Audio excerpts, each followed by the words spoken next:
আজকে আমরা বলবো ডায়াবেটিস থাকলে কিছু প্রশ্ন আমাদের মনে থাকে। সেই প্রশ্নগুলো অনেক ক্ষেত্রে দেখা যায় সত্যি নয়। তো ডায়াবেটিসে কিছু মিথস অ্যান্ড ফ্যাক্টস আছে, সেগুলো নিয়ে আজকে আমরা আলোচনা করব। নমস্কার, আমার নাম ডক্টর এস এ মল্লিক। আমি একজন ফিজিশিয়ান, আমি ডায়াবেটিস পেশেন্টদের চিকিৎসা করে থাকি। আজকে আমাদের টপিক অফ ডিসকাশন হচ্ছে myths and facts in diabetes. 1 নম্বর প্রশ্ন, যে ডায়াবেটিসটা কি সিরিয়াস ডিজিজ? আমরা অনেকে মনে করি ডায়াবেটিসটা সিরিয়াস ডিজিজ নয়, এটা একটা মিথ। কিন্তু আসল ঘটনা হলো ডায়াবেটিসটাকে আমরা সাইলেন্ট কিলার বলি। ডায়াবেটিস থাকলে এটাকে সিরিয়াসলি নেবেন এবং এটার চিকিৎসা করানোর প্রয়োজন আছে। চিকিৎসা করানো মানে শুধু ডাক্তারের কাছে গিয়ে ওষুধ খাওয়া নয়। চিকিৎসা মানে কিন্তু এটা একটা সর্বাঙ্গীন একটা চিকিৎসা পদ্ধতি, যেমন তার ডায়েটটা ঠিক করে মেনটেন করা, তার এক্সারসাইজ বা ব্যায়াম করা, নেশা থেকে দূরে থাকা, ঘুম ঠিকঠাকভাবে করা, যাতে ঘুমটা রাত্রিবেলা ঠিকঠাক হয় সেই ব্যাপারটা দিকে নজর রাখা। সুতরাং ডায়াবেটিস থাকলে আপনাকে এই জিনিসগুলো আপনার মাথায় রাখতে হবে। ডায়াবেটিস কিন্তু একটা সিরিয়াস ডিজিজ। ডায়াবেটিস আমাদের অর্গানগুলোকে ড্যামেজ করে, আমাদের হার্ট খারাপ করতে পারে, আমাদের ব্রেন খারাপ করতে পারে, চোখ খারাপ করতে পারে, নার্ভ খারাপ করতে পারে, লিভারে ফ্যাটি লিভার করে বা স্টিয়াটোটিক হেপাটাইটিস এইসব ডিজিজগুলো করে। সুতরাং ডায়াবেটিসকে আপনি একটা সিরিয়াস ডিজিজ হিসেবেও দেখতে পারেন, কারণ ডায়াবেটিস থাকলে শুধু ডায়াবেটিসে রক্তের শর্করা বা সুগারের পরিমাণ বাড়ে না, আমাদের অন্যান্য অঙ্গ প্রত্যঙ্গকেও খারাপ করতে পারে। 2 নম্বর মিথ হচ্ছে যে সব ধরনের ডায়াবেটিসই সমান। ব্যাপারটা তা নয় আর কি। আমরা জানি টাইপ 1 ডায়াবেটিস আছে, টাইপ 2 ডায়াবেটিস আছে, জেস্টেশনাল ডায়াবেটিস আছে, টাইপ 3C ডায়াবেটিস আছে, ল্যাডা ডায়াবেটিস আছে, maturity onset diabetes of young আছে। এই এতগুলো টাইপের ডায়াবেটিস আছে। এখন ড্রাগ ইনডিউস ডায়াবেটিস আছে, মানে কিছু ওষুধ খেলে সুগার হয়, সেটাকে ড্রাগ ইনডিউস ডায়াবেটিস বলে। সুতরাং সবকটা ডায়াবেটিসের একরকম নয়, কিন্তু সবকটা ডায়াবেটিসের কমন বা সাধারণ প্রেক্ষাপট হচ্ছে রক্তে শর্করা বেড়ে যাবে। টাইপ 1 ডায়াবেটিসে আমাদের প্যানক্রিয়াস থেকে ইনসুলিন তৈরি হয় না। টাইপ 2 ডায়াবেটিসে প্যানক্রিয়াস থেকে ইনসুলিন তৈরি হয়, কিন্তু ইনসুলিনটা ভালোভাবে কাজ করতে পারে না। টাইপ 3C ডায়াবেটিসে আমাদের প্যানক্রিয়াসটা নেই, অথবা কোনো অপারেশনের জন্য বাদ দিতে হয়েছে, বা প্যানক্রিয়াসে কোনো টিউমার হয়েছে, সেটা প্যানক্রিয়াস থেকে ইনসুলিন তৈরি হচ্ছে না। এটা অনেকটা টাইপ 1 ডায়াবেটিসের মতো। আর জেস্টেশনাল ডায়াবেটিস হচ্ছে প্রেগনেন্সি হওয়ার পরে যখন ডায়াবেটিস ডিটেক্টেড হচ্ছে। আর অন্যান্য অনেক ডায়াবেটিস আছে, সেগুলো আমার ডায়াবেটিস নিয়ে যে বেসিক ভিডিও, সেটাতে এগুলো সব কটা জিনিস বলা আছে। সুতরাং ডায়াবেটিস, সব ডায়াবেটিস একরকম নয়, প্রত্যেকটা ডায়াবেটিস আলাদা এবং তাদের চিকিৎসা পদ্ধতিও কিছু কিছু ক্ষেত্রে আলাদা।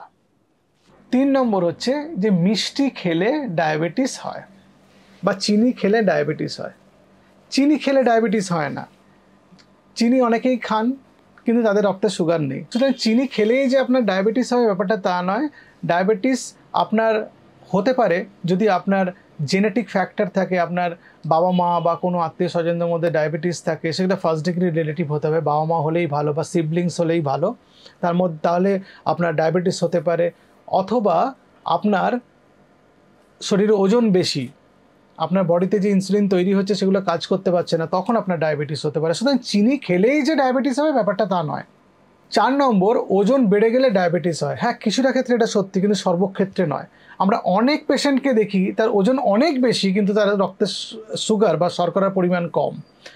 সব ওজন বেড়ে গেলেই সব মানুষের যে ডায়াবেটিস হতেই হবে তার কোনো ব্যাপার নেই।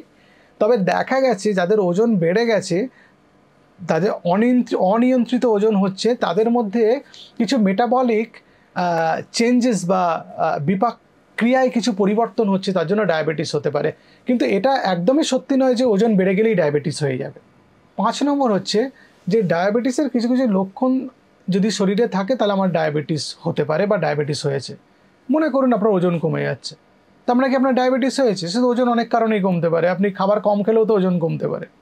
অথবা কোনো জায়গায় একটা ঘা হয়েছে, সেখানে ঘা শুকোচ্ছে না, আপনি ভাবছেন যে ডায়াবেটিস হয়েছে। নাও হতে পারে আপনার ওই জায়গায় ব্লাড সাপ্লাই কম হচ্ছে কিনা, পায়ে পেরিফেরাল ভাস্কুলার ডিজিজ হয়েছে কিনা, বা বার্ডস ডিজিজ হতে পারে, বা ভেনাস ইনকম্পিটেন্স হয়ে সেখান থেকে ভেনাস আলসার হচ্ছে কিনা। তো মানে ডায়াবেটিসের যে লক্ষণ থাকলেই যে আপনার ডায়াবেটিস হতে হবে তার কোনো মানে নেই। কিন্তু ডায়াবেটিসের লক্ষণ থাকলে সুগার টেস্ট করে আপনাকে দেখতে হবে আপনার ডায়াবেটিস আছে কিনা। কিন্তু ডায়াবেটিসের কিছু কিছু লক্ষণ আছে যেগুলো অন্যান্য অনেক রোগেও পাওয়া যায়। শুধু সেই লক্ষণগুলো যদি আপনার থাকে, তাহলে আপনার যে ডায়াবেটিস হয়েছে সেটা নিশ্চিতভাবে বলা যাবে না। 6 নম্বর হচ্ছে আপনি যদি এক্সারসাইজ করেন তাহলে আপনার সুগার ফল করে যেতে পারে। অনেক ডায়াবেটিক পেশেন্টরা মনে করেন যে আমি যদি এক্সারসাইজ করি আমার সুগার ফল করে যাবে। ব্যাপারটা তা নয় আর কি। মানে এখন অনেক ওষুধ পাওয়া যায়, অনেক মেডিসিনস এসে গেছে যেগুলোতে হাইপোগ্লাইসেমিয়া বা সুগার ফল করার মতো এই জটিলতাগুলো নেই। এবার আমি আমার পেশেন্টদের বলি, যখন তারা ডায়াবেটিস আছে এবং ওষুধ খাচ্ছেন এবং তারা ব্যায়াম শুরু করছেন, এক্সারসাইজ শুরু করছেন, তারা যেন ব্যায়াম করার আগে, ব্যায়াম করতে করতে, ব্যায়াম করার পরে সুগার টেস্ট করেন। তাহলে ওই গ্লুকোমিটার দিয়ে বাড়িতে, তাহলে বুঝতে পারবেন আপনার সুগার ফল করছে কিনা বা সুগার বেশি থাকছে কিনা।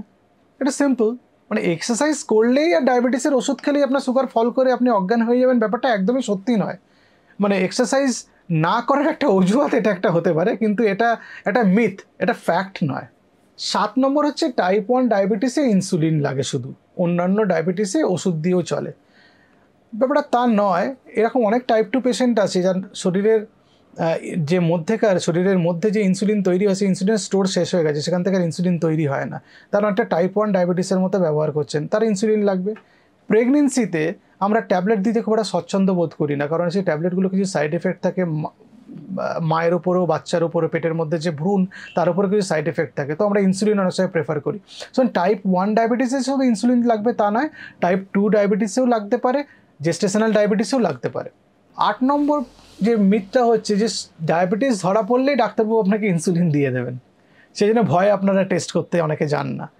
না, এরকম হতে পারে আপনার এই লেভেলের ডায়াবেটিস আছে, আপনার কোনো ওষুধই লাগলো না, ইনসুলিন তো দূরের কথা, ডাক্তারবাবু আপনাকে ওষুধই দিলেন না, শুধু আপনাকে একটা ভালো ডায়েট প্ল্যান করে দিলেন, আপনাকে আপনার জীবনশৈলীর পরিবর্তনের জন্য কিছু এক্সারসাইজ করতে বললেন, আপনাকে উনি বললেন আপনি ভালো করে ঘুমাবেন, একটু নেশা বা অ্যালকোহল এগুলো থেকে দূরে থাকবেন, কিছু লাইফস্টাইল চেঞ্জ করলে আপনার ডায়াবেটিস কন্ট্রোল হয়ে যেতে পারে। আপনার কোনো ওষুধ তো নাও লাগতে পারে, ইনসুলিন তো অনেক পরের কথা, সুতরাং ডায়াবেটিস হলেই যে আপনার ইনসুলিন লাগবে ব্যাপারটা তা নয়। 9 নম্বর হচ্ছে ডায়াবেটিস হয়েছে, তবু আমাকে ইনসুলিন প্রেসক্রাইব করেছেন, তাহলে আমাকে আর কিছু লাইফস্টাইল মডিফাই করতে হবে না, ব্যাপারটা তা নয়। আপনি যদি লাইফস্টাইল মডিফাই না করেন তাহলে আপনার ইনসুলিনের ডোজ বেশি লাগবে, আপনার শরীরের অঙ্গ প্রত্যঙ্গ খারাপ হবে বেশি, আপনার ডায়াবেটিস থাকার জন্য খরচ আপনার বেড়ে যাবে, সর্বোপরি আপনার লাইফ স্প্যান কমে যাবে। সুতরাং ডায়াবেটিস আপনার আছে এবং আপনি ইনসুলিন নিচ্ছেন, ঠিক আছে, আপনাকে আপনার জীবনশৈলীর পরিবর্তনও করতে হবে, আপনাকে ডায়েট মেনটেন করতে হবে, আপনাকে ব্যায়াম করতে হবে এবং অন্যান্য জীবনশৈলীর যে পরিবর্তনগুলো আমরা বলে থাকি আমাদের অন্যান্য ভিডিওতে, সেগুলোও আপনাকে করতে হবে। পরের আমাদের মিথ হচ্ছে 10 নম্বর, সেটা ডায়াবেটিক, অনেক মহিলারা মনে করেন যে আমার ডায়াবেটিস আছে, আমি প্রেগনেন্ট হতে পারবো না, বা বাচ্চা নিলে সে বিকলাঙ্গ বাচ্চা জন্মাবে বা অ্যাবনর্মাল বাচ্চা জন্মাবে, ব্যাপারটা একদমই সত্যি নয়। অনেক ডায়াবেটিক মহিলারা আছেন, মারা আছেন, যারা প্রেগনেন্সি নিয়েছেন এবং সাকসেসফুলি তাদের প্রেগনেন্সি হয়েছে এবং তারা বাচ্চা ডেলিভার করেছেন এবং সেই বাচ্চা সুস্থ সবল বাচ্চা, তাতে কোনো অসুবিধা হয়নি, কারণ এখন মডার্ন যে ট্রিটমেন্ট প্রোটোকল, যে আধুনিক চিকিৎসা ব্যবস্থা, তাতে আপনার শরীরকে আমূল পরিবর্তন করে দেওয়া সম্ভব। আপনার বাচ্চার যে এনভায়রনমেন্ট লাগবে, যে পরিবেশ আপনার শরীরের মধ্যে বেড়ে ওঠার জন্য, সেইটা আমরা আর্টিফিশিয়ালি বাইরে থেকে বিভিন্ন রকম ওষুধ এবং জীবনশৈলীর পরিবর্তনের মাধ্যমে তৈরি করে দিতে পারবো, ফলে বাচ্চার কোনো ক্ষতি হবে না।